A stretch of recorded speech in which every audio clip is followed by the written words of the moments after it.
What's up, guys? We're finally going to get the 2JZ E36 off the trailer today. After the last drift event that I went to, I broke the control arm, which made it basically super difficult to get on and off the trailer. So I've just left it sitting in there for a few days, and now I finally have the motivation to get it off. So I could just go get another E46 control arm, which is what I run on this for a poor man's angle kit. It's got cut knuckles and E46 control arms. But rather than do that, I think I'll just go ahead and upgrade this thing to an SLR ultra angle kit.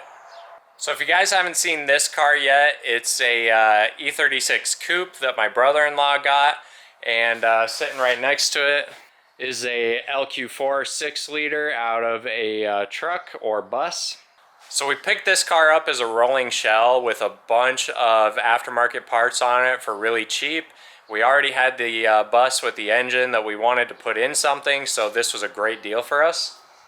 And one of the parts that it came with was an SLR Ultra Angle Kit.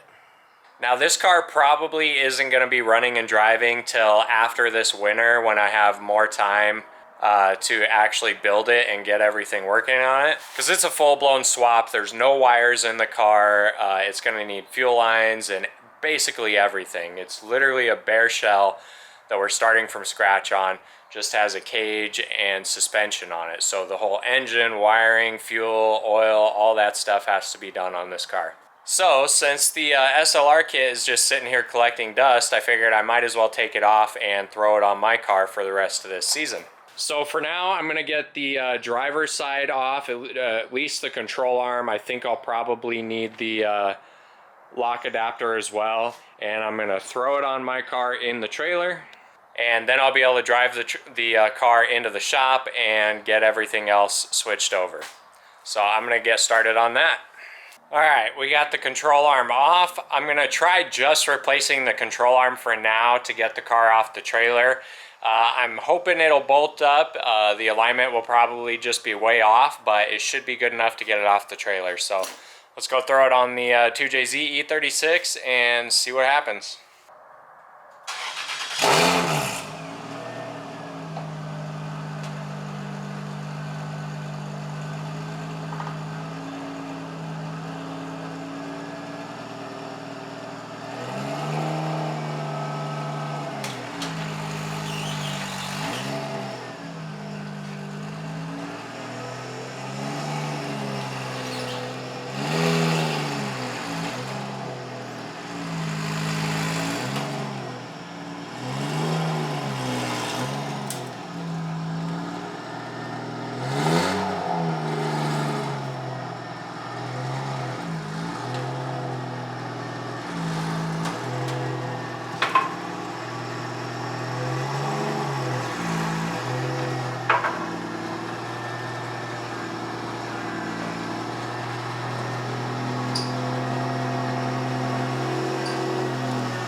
Alright, so we got the car off the trailer, but just barely. As you can see, the alignment is pretty far off. We've got way more camber in the front from the SLR kit, which is natural. Because the kit has a longer control arm, it pushes the bottom of the wheel out, and that gives you more camber. So we're going to have to get some adjustable top hats to compensate for that, but at least it got us off the trailer. And then the toe is also quite a bit off. It's way towed in on this side. But now that we have it in the shop, we can jack the car up and actually do the full-blown swap. So we'll install the full SLR angle kit and get everything attached. Now I do have cut knuckles on this car, which the SLR kit will not bolt onto. So we'll have to take the knuckles off the other car and transfer them to this car. And then swap everything from this car to that car so that it can still be moved around and potentially driven once we get a new control arm to fix it. But here's the control arm that broke. As you can see, it just sheared the ball joint bolt right off. No clue what would have caused that. I didn't even hit anything on track. I was just going through an outside zone, doing great, and all of a sudden it snapped. It's possible that I over tightened it at some point or that it loosened up before this event. It's hard to say, but it is what it is. So we're going to move on and get the SLR kit installed. Alright, so just for a point of reference, Here's how much angle we have before the SLR kit. This is with cut knuckles, so it's quite a bit better than stock, but not that much. So we'll see what it looks like with the SLR on. Many hours later. Alright, so we finally got the whole SLR kit installed. I went ahead and used the BC coilovers off the other car. That way I would have adjustable camber, because without them there was a ton of negative camber, way too much. And then I went ahead and gave it a quick toe plate alignment, so it's pretty close to where it should be. So now let's see how much angle it is.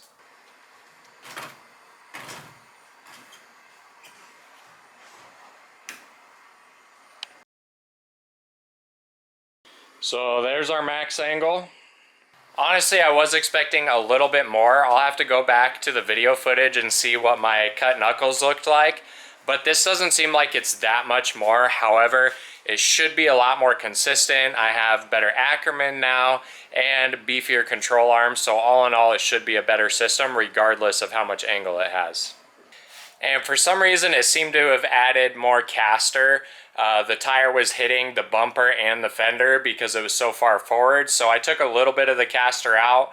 It's not hitting the fender now, but it is still just barely hitting the bumper. So I'm just going to clearance the bumper because I don't want to take away too much caster. The more caster you have, the better self-steer you have usually. So I don't want to limit myself on caster just for a bumper. I can easily clearance that, give myself more room, and have a better driving car. Now it's time to do some upgrades. So first up, we've got the Sparco Pro Advan Halo seat. Because I'm slowly trying to build this car up to Pro-Am level or Pro Spec level, and one of the requirements for Pro-Am is a Halo seat. So got that checked off the list. Next up, we're gonna be installing a Brom 5-point harness, purple of course. I already have a 5-point harness in the car, but I've always wanted a purple one, and mine was expired anyways, so I figured I should probably get one that's up to date. After that, we've got a bunch of simple maintenance mods. So I've got a rear bumper bracket because one of mine is broken off completely. That side of the bumper is just held on with zip ties right now. Then we have some front sway bar end links because mine, the ball joints are completely shot. And then we have a polyurethane steering coupler. So these cars came with a rubber steering coupler. It's a 2-part shaft with a coupler in between them. And that coupler gets old over time and starts to wear out. The rubber starts to flex a bunch and just makes your steering really sloppy. It looks something like this guy down here. This one's not too bad, but the one on my car is pretty bad. So we're gonna go ahead and replace it with a polyurethane unit. That can be purchased from Garagistic if you guys are interested in doing that as well. Then we have a fire extinguisher mount, a nice cheap Amazon one made of metal, because the cheap plastic one that came with my fire extinguisher broke and won't hold the extinguisher anymore, so I need to get that fixed so I have easy access to my fire extinguisher. And last but certainly not least, we are finally going to install the manual boost controller. I was having a lot of issues with the car when I first got it running, so I took out the boost controller just to make sure that wasn't one of the issues. So I've just been running it on wastegate spring pressure for the last year, which is 10 psi. So now we're going to install the boost controller so I can turn it up. My goal is about 15 psi. As long as the AFRs look good, we'll probably keep it there to stay safe. So yeah, most of this stuff won't take very long at all. I'm going to go ahead and get started and get it all knocked out. So the seat's nice and easy. We've got some nice simple side mounts. So we just take out 4 bolts, 2 on each side, and out with the old, in with the new. I actually really like this Sparco Sprint seat. It's actually one of the cheapest bucket seats you can get that's FIA rated. They used to be about 300 bucks. I'm not sure what they go for nowadays, but it's really comfortable and it doesn't have stupid Velcro bottom cushions like the NRG seat over there. Those stupid cushions always fall off. I hate them.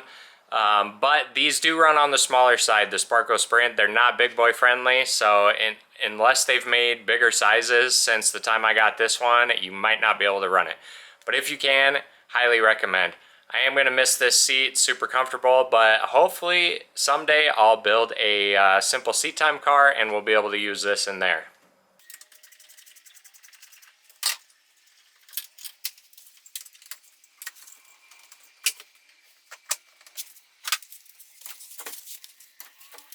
Okay, while the seat's out, I'm gonna go ahead and replace the harnesses. It'll just be a lot easier to get to the bolts and everything while the seat is out, so. All right, so these Brom harnesses are pretty cool. There's kind of a rubberized texture here that's clear and see-through, so you can see the purple underneath, so that's pretty cool. And then they actually come with the clasps rather than just a plate with a hole that you bolt down. I much prefer these clasps. I just think they're better. They articulate a little bit better. So yeah, I just think overall they're better. You are supposed to run a wire through this hole and wire it shut so that it can't open, but they're pretty hard to get out of there. You have to have this thing fully open, and even then the hook barely fits through there, so there's not very much chance of it coming off accidentally. But if you're concerned about it, or if you're trying to follow a rule book, you can put a wire through those. I actually had the same thing on my old harnesses, but I had to go out and buy these individually from a local racing store, so I'm glad that these come with it, because now I don't have to bother with taking them off this harness and transferring them to the new ones. So this will be super easy to put in. I already have the eyelets in the car, so I don't need these. I'll just unclip them and clip it onto the car. A little longer than a few minutes later. Alright, so I finally got the harnesses in. I thought it was going to be really easy, but of course something just had to go wrong. For some reason, these buckles were just a little bit too tight to get this last pass through of the strap. The end of the strap where it's folded over and sewn together just did not want to fit through here. So it took a lot of finagling. I finally got them through after a lot of work. So not really too happy about that. I don't know why they are that way. It's almost like they should have just made the slots a tiny bit bigger, but got her in there, so shouldn't have to take it out again, so not the end of the world. But now we can get the seat thrown in.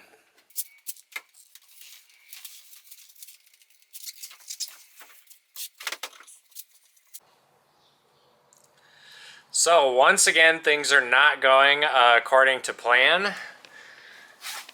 This seat is a little bit different. It actually comes down here in the front instead of just being straight across. So it's hitting my seat bracket down here. It's not a big deal. I'll just have to trim the corner off of there and then I'll have plenty of room. Just not something I was expecting to do, but we'll get her done. 2,000 years later. Alright, so I finally got the seat in and got the harnesses all fitted up. It turned into a much bigger ordeal than I thought, because this seat needed to be a little bit higher than the old seat in order to clear everything on the car. And with the brackets that I had on it, there was no room to move it up anymore. So what I ended up doing is taking the NRG brackets off of the passenger seat, moving them to this seat, and then taking these brackets and moving them to the passenger seat, which I had to modify a little bit to make those work over there. So it was a struggle, but they're finally done, they're in, they're secure, so now we can move on to everything else, which is just a few small things. Should be able to knock those out pretty quick. So we're going to start with sway bar end links. These ones are pretty worn out. The ball joint on them is basically shot, so we're going to get them replaced. So these will be a really quick install, basically 2 bolts and they're in. Alright, we got the new sway bar end links on. So next up is going to be the boost controller, which like I said before, I had this installed on the car originally and took it off temporarily just to troubleshoot issues. So I've just got a splice in my wastegate line right now, so all I got to do is take that splice out, a couple hose clamps, stick this in there, and we're good to go. I'm going to start it on the minimum boost level and see what that gets me as far as max boost. And then we'll just slowly turn it up from there until we hit the target of 15 and get it to stay around 15. So it's going to take a little bit of driving it around, hopping out, changing the controller, but it shouldn't take long to get it dialed in. Alright, we got the boost controller installed. Got it in a convenient location for now so I can easily adjust it. Took all of about 5 minutes, so finally a project that didn't have any roadblocks. So now that that's in, we can turn the boost up. I'm really excited to see what it's going to be like at 15 PSI on the track. So we'll find out this weekend. Alright, so the last thing on my list for tonight is to fix this crappy plastic fire extinguisher mount. As you can see, not the best. These come with the fire extinguishers. They're pretty flimsy. It just had a thing down here that wrapped around and locked it in place. It actually lasted quite a while, probably about 3 years and close to 10 drift events, but it finally broke on me, so now we're gonna install something much more legit. So we got her all mounted. Quick release.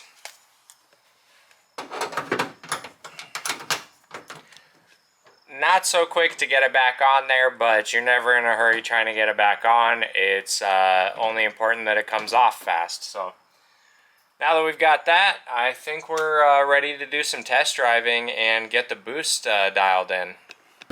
Okay, so I ended up turning up the boost probably about 10 clicks, and that put me at about 13 pounds, so I need to go up quite a bit more. I'm gonna do it another 6 or so and leave it at that, and then fine tune it from there at the racetrack. So, but for now, she's all good. I just have to double check everything, throw a bumper bracket on it, and then we're good to go. So yeah, that's gonna do it for this one, guys. I've got a lot of really exciting builds coming up in the future, so if you want to stick around for that, make sure to hit the subscribe button and give me a like. See you next time.